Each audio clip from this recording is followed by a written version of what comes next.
California. That's a good sentence to start a little car review with. Well, this is the latest and greatest in my expeditions and enjoyment, and yeah, it's certainly not disappointing. Where do I begin with this car? This car is a bit of a grand tourer, so you know, they've tried to think about how to make this a little bit more usable, a little more comfortable, and I have to say that has worked beautifully. The little things in here, like the sat-nav, actually work. They're really intuitive, they're really easy to use, and I've got to say, if it was my money, I was going down to the shop, I'd be really pleased with the fact that, yeah, alright, I've got this amazing, glamorous, red, snarling, beautiful noise car, but actually I've got more than that. I've got a car I can get in, a car I can use. They've definitely achieved that with this thing. But really, you haven't bought this because it's got a good sat-nav unit. You bought it because it's going to sound fabulous, look fabulous, and go like the clappers. And it absolutely achieves those things in spades without hesitation.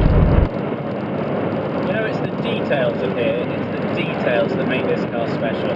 Behind my seats on the floor right now, and they're only there just because we've cast them away, that's certainly not where they're stored, are two beautiful bright red seat covers that are designed to go over these fabulous sports seats so that your valet or chauffeur doesn't get them mucky when he's moving the car around. When you go to the factory for the servicing or the pickup of the car, they'll take you around the workshop and you can see these cars in pieces, and it's these little things, the Ferrari Owners Club, it's those things that make having one of these absolutely fabulous. And you know, that's not something they often talk about on a car review. I can sit here and tell you about how it goes around a corner, or you can put your boot down and it slides sideways, and of course it does all those things, but so does so many cars. I mean, to be quite honest with you, I can do that in a BMW 3 Series. What sets this apart? That's the attention to detail. It's the little things that make you feel special. The engine start button, the big red penis enlarger right there on the steering wheel. The noise that the exhaust make when you just squeeze the throttle past a certain point. Fabulous. You will never get bored of that. I don't care how long you drive this car, you'll squeeze down and think, yes, that is what I want to hear.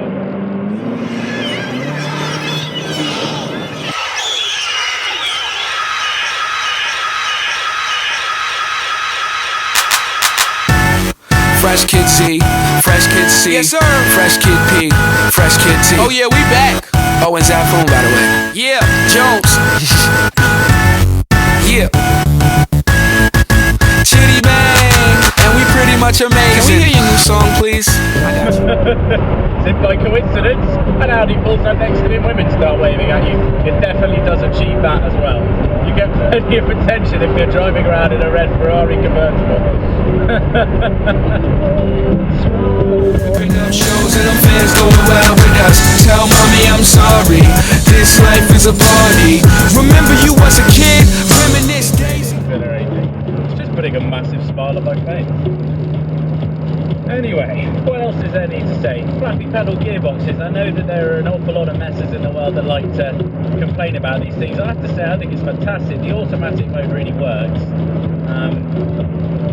There is an occasion, and it only happens in one particular time,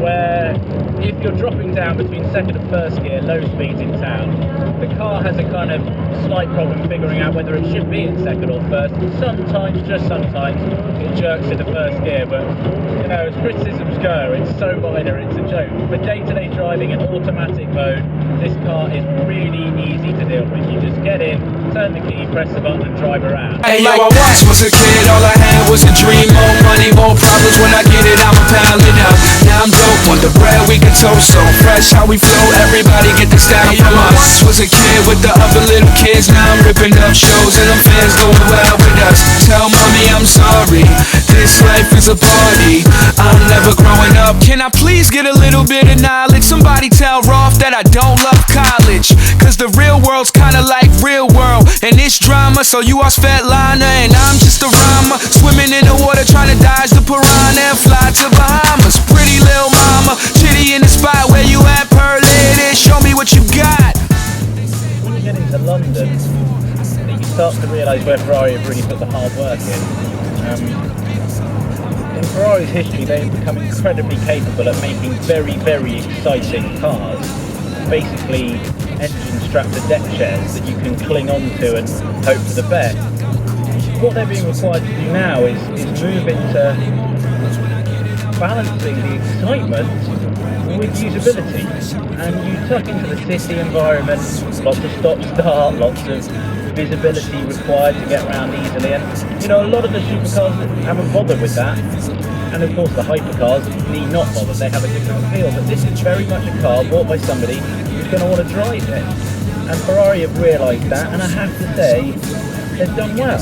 You get good visibility out of the rear view mirror. The wing mirrors are big enough you can actually use them properly and appropriately. I mean, certainly they're not Range Rover wing mirrors, but they're the same size as you'd find on any other car. The gear change is softened down. You put it in comfort mode and the car just cruises along.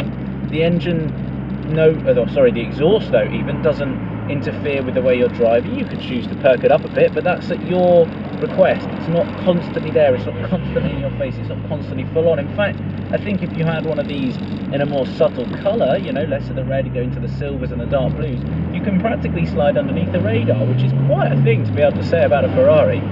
But actually, in my opinion, that's a great thing to be able to say about a Ferrari, because I don't think they've done it at the cost of any of the excitement here. This car still scares you to death. It still excites everybody who gets in it. But at the same time, it can calm down, it can settle down, and you can just use it. You can get on and enjoy looking at that prancing horse and the steering wheel in front of you and thinking, this is lovely. This is a lovely place to be. The leather is soft, the seats are heated and warm under my buttocks on this freezing cold day. I've got the roof down and it's not a problem. I admire them for that. I think that was an impressive thing to have achieved. So kudos to Ferrari for that one, eh?